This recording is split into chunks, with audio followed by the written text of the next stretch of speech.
Good morning friends. BCom sem 5ની અંદર આપણે મેનેજમેન્ટ એકાઉન્ટની અંદર પરિવર્તનશીલ બજેટ ચાલતું હતું. આજે આપણે સ્ટાર્ટ કરીશું રોકડ અંદાજપત્ર. રોકડ અંદાજપત્ર એ પરિવર્તનશીલ અંદાજપત્રની અથવામાં પૂછાય છે, બરાબર. અગાઉના લેક્ચરમાં મેં તમને ઝૂમ એપ્લિકેશનમાં રોકડ અંદાજપત્ર એટલે શું, રોકડ અંદાજપત્રનું ફોર્મેટ શીખવાડ્યું હતું, બરાબર. આજે આપણે એકવાર ફરી જોઈ લઈશું કે રોકડ અંદાજપત્ર એટલે શું. રોકડ આવક અને રોકડ જાવક. રોકડ આવક અને જાવક દર્શાવતા પત્રકને શું કહેવામાં આવે છે? રોકડ અંદાજપત્ર. તમને દાખલાની અંદર 3 કે 4 કે 5 એટલા મહિનાનું રોકડ અંદાજપત્ર બનાવવાનું કીધું હશે, બરાબર. પરંતુ તમને ખબર હોવી જોઈએ કે કઈ આવક છે અને કઈ જાવક છે. મેં તમને આ સ્ટેટમેન્ટ યાદ કરવાનું કીધું હતું. આઈ હોપ બધાએ કર્યું હશે, બરાબર. તો આપણને રકમની અંદર આ જે શરૂઆતી રોકડ શિલ્લક છે, જે મહિનાની શરૂઆત કરવાનું આપણને કીધું હશે એ આપણને આપેલી હશે. બાકીના મહિનાની રોકડ શિલ્લક આપણે શોધવાની હશે, બરાબર. તો રોકડ અંદાજપત્ર એટલે શું? રોકડ આવકો લખવાની, એમાંથી આપણે રોકડ જાવકો બાદ કરવાની, એના ઉપરથી આપણે રોકડ શિલ્લક શોધવાની, એને રોકડ અંદાજપત્ર કહેવામાં આવે છે. હું તમને એક એક્ઝામ્પલ ગણાવીશ એટલે તમને બધો કોન્સેપ્ટ ક્લિયર થઈ જશે કે રોકડ અંદાજપત્ર એટલે શું છે. આજે આપણે એક સિમ્પલ એક્ઝામ્પલથી સ્ટાર્ટ કરીશું, બરાબર. પછી આપણે હાર્ડ એક્ઝામ્પલ જોઈશું. તો દાખલા નંબર 1, પેજ નંબર છે 340. જેના જોડે બુક્સ ના હોય, હું ગ્રુપની અંદર રકમ શેર કરું છું. પહેલાં તમે રકમ લખી લો, જોડે રકમ રાખજો તો તમને જલ્દી ખ્યાલ આવશે, બરાબર. તો દાખલા નંબર 1 અહીંયા શું કીધું છે? નીચેની માહિતી પરથી 30 સપ્ટેમ્બર 2012ના રોજ પૂરા થતા 3 માસ માટેનું રોકડ અંદાજપત્ર બનાવો. હવે દેખો, આપણને શું કીધું છે? 30 સપ્ટેમ્બર 2012ના રોજ પૂરું થાય છે.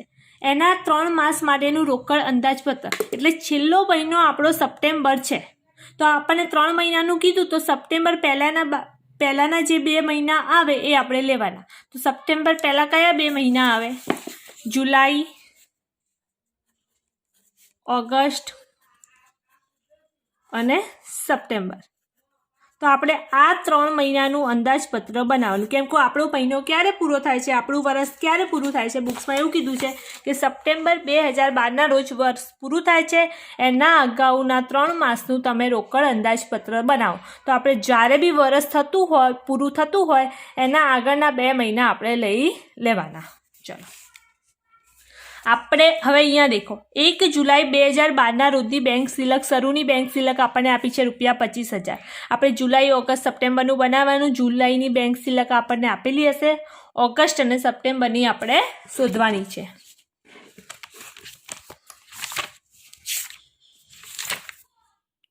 એના પછી છે માસિક પગાર અને મજૂરી ₹10,000. હવે જે પગાર અને મજૂરી છે ને આપણે ચૂકવીએ એટલે ખર્ચો કહેવાય, તો એ રોકડ જાવક બાજુ આવે.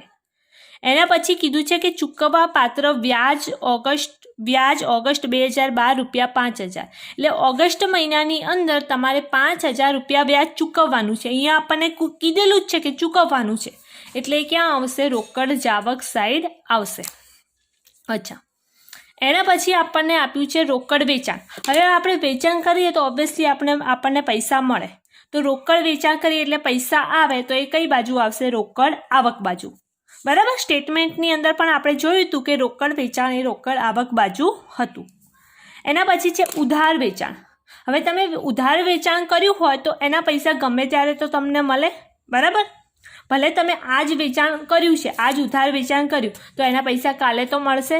તો એ પૈસા જ્યારે પણ આપણને મળે ત્યારે એ રોકડ આવક બાજુ દર્શાવવામાં આવે છે. અને કયા હેડિંગ અંદર દર્શાવવામાં આવે? દેવાદાર પાસેથી મળેલી રોકડ, બરાબર. એના પછી ખરીદી. હવે તમે ઉધાર ખરીદી કરી છે, બરાબર. અહીંયા કોઈ ઉલ્લેખ નથી, રોકડ ઉધાર એવો કોઈ ઉલ્લેખ નથી, તો આપણે એને ઉધાર ખરીદી સમજવાની, બરાબર. હવે ખરીદી કરી તો તમારે ગમે ત્યારે તો પૈસા ચૂકવવા જ પડશે. તમે આજે કશું વસ્તુ ખરીદીને લઈને આવ્યા તો તમારે કાલે એનું પેમેન્ટ કરવું પડશે. તો ખરીદી એ રોકડ જાવક બાજુ આવે. અને ખર્ચા તો તમને ખબર જ છે, એ જાવક બાજુ હોય, આવક એ રોકડ આવક બાજુ હોય, બરાબર. ચલો હવે આગળ જોઈએ. ઉધાર વેચાણના નાણાં. અહીંયા શું કીધું છે, ઉધાર વેચાણનું જે નાણાં છે એની 50% રકમ જે મહિને વેચાણ થયું હોય તે જ મહિને મળે છે અને બાકીની 50% રકમ બીજે મહિને મળે. આ જે હવાલો છે હું તમને દાખલો ગણતા ટાઈમે સમજાવું, બરાબર. ઉધાર વેચાણની ઉઘરાણી પર જો તે જ માસના ખરીદીના નાણાં મળે તો 5% વટાવ આપવાનો. એ જ મહિનામાં જો પૈસા ચૂકવીએ તો 5% વટાવ, અને બીજા મહિને જો નાણાં ચૂકવીએ તો આપણે 2.5%, 2/3 એટલે 2.5% વટાવ આપવાનો છે. એના પછી કીધું છે કે લેણદારને તરત જ નાણાં ચૂકવાય છે. લેણદારના પૈસા કોને ચૂકવાય? ખરીદી. આપણે ખરીદી કરીએ એના પૈસા ચૂકવીએ એને લેણદારને પૈસા ચૂકવ્યા એવું કહેવાય. અથવા 30 દિવસમાં નાણાં ચૂકવાય. થોડા પૈસા તરત ચૂકવાય છે અને બાકીના પૈસા 30 દિવસમાં ચૂકવાય. એવો અંદાજ છે કે 10% પૈસા તરત ચૂકવાય. અહીંયા શું કીધું? 10% પૈસા તરત ચૂકવાય. જો 10% તરત ચૂકવાય તો 90% પૈસા છે એ 30 દિવસ પછી, 30 દિવસ પછી એટલે 1 મહિના પછી ચૂકવવામાં આવે છે. તો હવે આપણે શું કરવાનું છે? 3 મહિનાનું આપણને કીધું છે જુલાઈ, ઓગસ્ટ અને સપ્ટેમ્બર 3 મહિનાનું આપણે રોકડ અંદાજપત્ર તૈયાર કરવાનું છે. આપણને 3 મહિનાનું અંદાજપત્ર બનાવવાનું કીધું હતું. તો આ રીતે આપણે હેડિંગ મારવાનું. આપણને જેટલા મહિના કીધા હોય, આપણને 3 મહિના કીધા છે તો જુલાઈ 2012થી સપ્ટેમ્બર 2012 સુધીનું આપણને 3 મહિનાનું કીધું છે. તો અહીંયા લખવાનું 3 માસનું રોકડ અંદાજપત્ર. આ રીતે એનું હેડિંગ મારવાનું. અહીંયા વિગત લખવાની. જે બી 3 મહિના કીધા હોય એ 3 મહિનાના બોક્સ બનાવવાના, બરાબર. આટલું કરવાનું. એના પછી પહેલા નંબરનું આપણું સ્ટેપ આવશે. અહીંયા સૌથી પહેલાં આપણે લખવાનું શરૂની બેંક સિલક. શું લખવાનું? શરૂની બેંક સિલક. બેંક સિલક લખો યા રોકડ સિલક લખો, જે બી લખો, બરાબર. સૌથી પહેલા નંબરનું આપણું સ્ટેપ આવશે શરૂઆતની બેંક સિલક અથવા શરૂની બેંક સિલક. એના પછી રોકડ આવકો.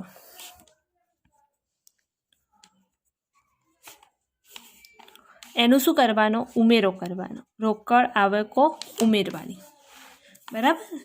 એના પછી બાદ કરવાનું. રોકડ જાવકો શું કરવાની? આપણે બાદ કરવાની. આ રીતે સ્ટેટમેન્ટ બનાવી અને 3 વસ્તુ આપણે લખવાની. સૌથી પહેલાં લખવાનું શરૂઆતની બેંક સિલક, એના પછી ઉમેરવાની, રોકડ આવકો ઉમેરવાની અને રોકડ જાવકો બાદ કરવાની. રોકડ આવકો છે તો આપણે 6-7 લીટી છોડી અને પછી રોકડ જાવકો આપણે લખશું. ચલો હવે આપણે બુક્સમાં રકમ જોઈએ. તો અહીંયા દેખો, શરૂઆતની બેંક સિલક આપણને કેટલી આપી છે? ₹25,000. કેટલી આપી છે? ₹25,000. તો અહીંયા લખી દો 25,000. એના પછી બીજું શું આપ્યું છે? માસિક પગાર અને મજૂરી. મેં તમને કીધું હતું પગાર અને મજૂરી ક્યાં આવે? જાવક સાઈડ. અહીંયા કોઈ સ્પેસિફિક ઉલ્લેખ નથી કર્યો કયા મહિના, તો આપણે 3 મહિનામાં ₹10,000 લખી દેવાના. એના પછી શું કીધું છે? ચૂકવવા પાત્ર વ્યાજ ઓગસ્ટ. અહીંયા વ્યાજ આપણને ઓનલી ફોર ઓગસ્ટનું કીધું છે ₹5,000, બરાબર. ચૂકવેલ વ્યાજ પણ શેમાં આવશે? ઓનલી ફોર ઓગસ્ટની અંદર આવશે ₹5,000. બાકીના 2 બોક્સને આપણે ડેશ કરી દેવાનું. એના પછી શું કીધું છે? પગાર મજૂરી વ્યાજ થઈ ગયું. એના પછી દેખો રોકડ વેચાણ. મેં તમને કીધું હતું રોકડ વેચાણ હોય તો એ લખી દેવાનું. આપણને કોઈ હવાલો ના આપ્યો હોય તો રોકડ આવક બાજુ 3 મહિનાનું આપણે બનાવવાનું છે. તો જુલાઈનું રોકડ વેચાણ દેખો કેટલું છે? ₹1,40,000. ઓગસ્ટનું કેટલું છે? ₹1,52,000. સપ્ટેમ્બરનું કેટલું છે? ₹1,21,000, બરાબર. એના પછી દેખો ઉધાર વેચાણ. હવે ઉધાર વેચાણ માટે આપણને હવાલો આપ્યો છે તો અહીંયા આપણે ઉધાર વેચાણની ગણતરી દર્શાવશું, બરાબર. તો આપણને ખબર પડે કે આપણા પૈસા ક્યાંથી આવે છે. ચાલો શું કીધું છે? ઉધાર વેચાણના નાણાં પૈકી 50% રકમ જે મહિને વેચાણ થયું છે તે જ મહિને મળે છે અને બાકીની 50% રકમ બીજે મહિને મળે, બરાબર. તો આ પહેલાં આપણે આ 2 લીટીનું પતાવી, એના પછી આપણે આગળ બીજું જોઈશું. તો અહીંયા આપણને કેટલા મહિના આપ્યા છે? જૂન, જુલાઈ, ઓગસ્ટ, સપ્ટેમ્બર આપ્યા છે. આપણે ભલે જુલાઈ, ઓગસ્ટ, સપ્ટેમ્બરની જ ગણતરી કરવાની, પણ હાલ આપણે અહીંયા બતાવીએ જેથી આપણને ખ્યાલ આવે, બરાબર. તો અહીંયા લખી દો જૂન, જુલાઈ, ઓગસ્ટ અને સપ્ટેમ્બર. ચલો હવે શું કરવાનું દેખો. આપણને શું કીધું છે કે ઉધાર વેચાણના નાણાં 50% રકમ આ જ મહિને મળે છે. તો આજે જૂન મહિનાનું વેચાણ કેટલું છે? ₹1,00,000 છે. તો 1,00,000ના 50% કેટલા થાય? 50,000 થાય. તો 50,000 આપણને આ જ મહિને મળશે અને બાકીના 50,000 આપણને ક્યારે મળશે? જુલાઈની અંદર મળશે. એટલે આપણે અહીંયા ગણતરી દર્શાવીએ, બરાબર? જૂનને હાલ રહેવા દઈએ. ચલો એના પછી તમને ખબર પડી 1,00,000 છે એના 50% જૂનના પૈસા જૂનમાં જ મળશે, પણ બાકીના 50% આપણને ક્યારે મળશે? જુલાઈમાં મળશે. એના પછી છે જુલાઈના ₹80,000. તો જુલાઈના જે 80,000 છે એના 50% કેટલા થાય? 40,000. તો 40,000 આપણને જુલાઈની અંદર જ મળશે અને બાકીના 40,000 બીજા મહિને એટલે કે આપણને ઓગસ્ટ મહિનામાં મળશે, બરાબર? એના પછી છે ઓગસ્ટના ₹1,40,000. 1,40,000ના 50% કેટલા થાય? 70,000. તો તમને 70,000 છે એ ઓગસ્ટ મહિનામાં જ મળશે અને બાકીના 70,000 તમને સપ્ટેમ્બર મહિનામાં મળશે. એના પછી સપ્ટેમ્બર મહિનામાં કેટલા છે? ₹1,20,000. 1,20,000ના 50% કેટલા થાય? ₹60,000 થાય. હવે જે 60,000 છે 50% 60,000 થાય. તો 60,000 તમને સપ્ટેમ્બર મહિનામાં જ મળશે અને બાકીના 60,000 તમને ઓક્ટોબર મહિનામાં મળશે. પરંતુ આપણને ઓક્ટોબર મહિનાનું રોકડ અંદાજપત્ર બનાવવાનું કીધું નથી એટલે આપણે એની ગણતરી કરશું નહીં. ચલો આટલા સુધી ખબર પડી બધાને? હવે બીજું આગળ આપણને શું કીધું છે? ઉધાર વેચાણની ઉઘરાણી જો તે જ માસના ખરીદીના નાણાં મળે. જો આ જ મહિનામાં ખરીદી કરી છે અને આ જ મહિનામાં પૈસા મળે તો 5% વટાવ આપવાનો, બરાબર? આ જ મહિનો હોય, આ જ મહિનો તો 5% વટાવ અને બીજો મહિને નાણાં પરત મળે, બીજા મહિને મળે. આ જ મહિનો તો કેટલો વટાવ? 5%. બીજા મહિનો હોય તો વટાવ કેટલો? 2.5%, બરાબર? કેટલો? 2.5% વટાવ આપવાનો એવું આપણને કીધું છે. એટલે હજુ આપણને આ ગણતરી પૂરી થઈ નથી. હવે દેખો એનું આપણે કેવી રીતે કરવાનું. જૂન મહિનામાં આપણા 1,00,000 હતા. 1,00,000ના આપણે 50% કર્યા એટલે કેટલા થયા? 50,000, બરાબર? તો જૂન મહિનાના જે 50,000 હતા એ જૂન મહિનામાં જ મળ્યા, પણ બાકીના 50,000 છે આપણને બીજા મહિનામાં મળ્યા. તો 50,000માં કેટલો વટાવ આવશે? 2.5% આવશે. કેટલો આવશે? 2.5% વટાવ આવશે. એ જ રીતે જુલાઈ મહિનામાં કેટલા રૂપિયા હતા? 80,000 હતા. તો 80,000ના જે 50% કરીએ તો કેટલા થાય? 40,000. તો 40,000 આપણને એ જ મહિનામાં મળ્યા. એ જ મહિનામાં મળે તો આપણે 5% વટાવ આપવાનો. તો 40,000માં કેટલા મળશે? 5%. પરંતુ બીજા 40,000 છે આપણને બીજા મહિને મળ્યા તો એના પર કેટલો વટાવ આવશે? 2.5%. એ જ રીતે ઓગસ્ટ મહિનામાં ₹1,40,000 હતા. 1,40,000ના 50% કરીએ તો કેટલા આવે? 70,000. હવે 70,000 છે, 70,000 એ જ મહિનામાં મળ્યા તો 5% વટાવ, પણ બાકીના જે 70,000 છે એ આપણને ક્યારે મળે છે? બીજા મહિનામાં મળે છે. તો એમાં કેટલો વટાવ આવશે? 2.5%. એ જ રીતે સપ્ટેમ્બર મહિનામાં ₹1,20,000 છે. 1,20,000ના કેટલા થાય? 50% 60,000. તો 60,000 ઉપર આપણને કેટલો વટાવ મળશે? 5%. અને બાકીના જે 60,000 છે આપણને બીજા મહિને મળશે તો એના ઉપર આપણે 2.5% વટાવ આપવાનો છે. તો હવે ગણતરી આપણે કેવી રીતે કરવાની? અહીંયા દેખો 50,000ના તમે 2.5% કરો, 50,000ના 2.5% કરો, કેટલા આવે છે? 12,50 આવે. તો એને 50,000માંથી લેસ કરો. આપણે વટાવ આપવાનો છે માટે કેટલા આવશે? 48,750. એ જ રીતે 40,000 ઉપર તમારે કેટલો વટાવ આપવાનો છે? 5%. ગણતરી કરો તો કેટલા આવશે? 38,000. હવે ટોટલ કરી દો બંનેનું. 38,000 48,750 ટોટલ કેટલું આવશે? 86,750 રૂપિયા. એ જ રીતે 40,000 ઉપર 2.5% વટાવ, 1000, 70,000 ઉપર 5% વટાવ, સોરી 1000 ને 40,000માંથી વટાવશે એટલે બાદ કરવાના, એટલે 39,000 આવશે. 70,000ના 5% કરો, કેટલા આવશે? 66,500 પ્લસ કરી દો 39,000, કેટલા થશે? રૂપિયા 1,55,000. એના પછી છે 70,000, 70,000 ઉપર 2.5% વટાવ,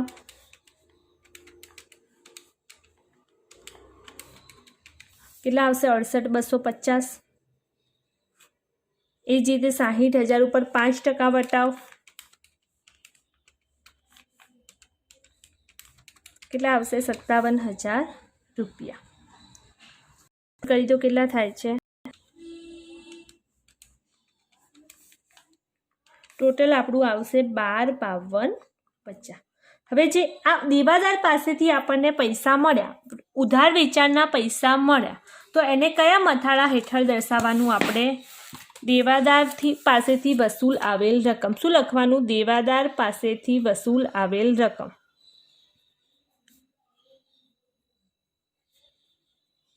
બરાબર.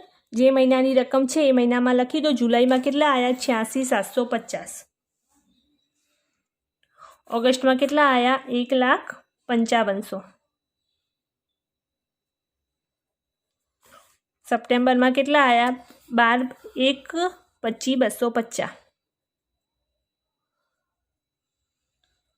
બરાબર. તો આ હતું ઉધાર વેચાણનું હવાલો. ચલો હવે આગળ જોશું. બીજું શું આપણને આપ્યું છે? ખરીદી.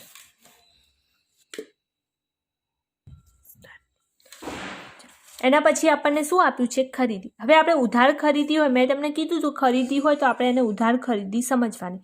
ખરીદી કરી હોય તો આપણે એને શું કરવું પડે? પૈસા ચૂકવવા પડે. તો અહીંયા આપણે શું હેડિંગ લખવાનું? લેણદારને ચૂકવેલ રકમ. બરાબર, ચૂકવેલ રકમ. હવે એની ગણતરી પણ આપણે દર્શાવશું. ચલો, એના માટે આપણને શું કીધું છે? લેણદારને તરત જ નાણાં ચૂકવાય અથવા 30 દિવસમાં નાણાં ચૂકવાય. 30 દિવસમાં નાણાં ચૂકવાય એનો મતલબ કે 1 મહિના પછી નાણાં ચૂકવાય એવો અંદાજ છે. 10% જેટલા નાણાં તરત ચૂકવાય છે, બાકીના નાણાં પછી ચૂકવાય, એટલે કે 90% નાણાં પછી ચૂકવાય.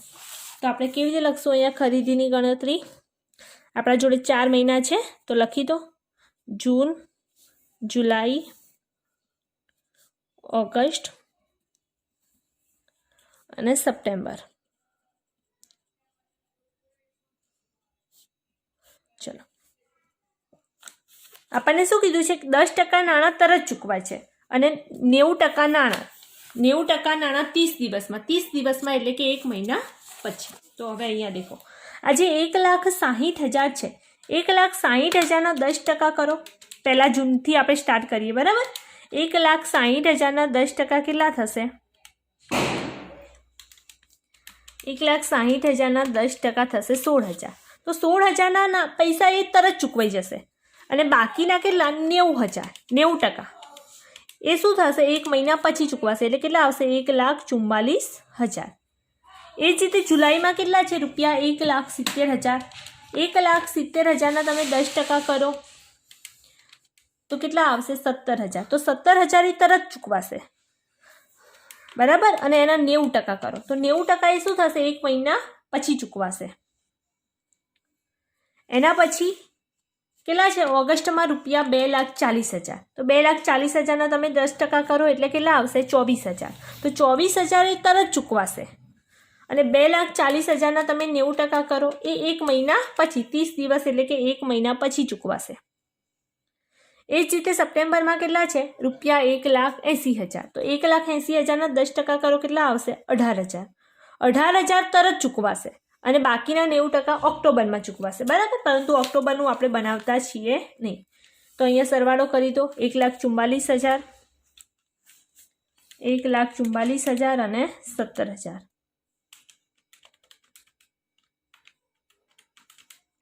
કેટલા થશે? 1,61,000. એ જ રીતે 1,53,000 પ્લસ 24,000 કેટલા થશે? 1,77,000. એ જ રીતે 2,16,000 પ્લસ 18,000 કેટલા થશે? ₹2,34,000. તો અહીંયા આપણે હેડિંગ તો આપેલું જ હતું સ્ટેટમેન્ટમાં, તો લખી દઈએ. ચલો, જુલાઈમાં કેટલા આવે છે? ₹1,61,000. ઓગસ્ટમાં કેટલા આવે છે? ₹1,77,000. સપ્ટેમ્બરમાં કેટલા આવે છે? ₹2,34,000. હવે આગળ દેખો, આગળ આપણને શું આપ્યું છે રકમમાં? અન્ય ખર્ચા. અન્ય ખર્ચા માટે આપણને કોઈ હવાલો આપ્યો નથી, તો એ જે મહિનાના આપેલા છે એ તમે ખર્ચ બાજુ લખી દો, જાવક સાઈડ લખી દો. ખર્ચા એટલે શું કહેવાય? જાવક કહેવાય. તો જુલાઈમાં કેટલા આપ્યા છે? ₹20,000. ઓગસ્ટમાં કેટલા આપ્યા છે? ₹22,000. સપ્ટેમ્બરમાં કેટલા આપ્યા છે? ₹21,000. હવે આપણે શું કરશું? સરવાળા કરી દઈશું. કેવી રીતે સરવાળા કરશું? અહીંયા લખી દો રોકડ આવકો, એ નામ આપી દો. આપણે બધી રોકડ આવકનો સરવાળો કરશું. એના પછી અહીંયા લખી દો રોકડ જાવકો. ત્યાં બી નામ આપી દો. અહીંયા લખી દો આખરની બેંક સિલક. શરૂઆતની આપણને અહીંયા આપી છે, બરાબર? શરૂઆતની રોકડ સિલક અહીંયા આપણને આપી છે. હવે તમે રોકડ આવકમાંથી રોકડ જાવક બાદ કરશો એ તો તમને શું મળશે? આખરની બેંક સિલક મળશે. તો ચલો ટોટલ કરો.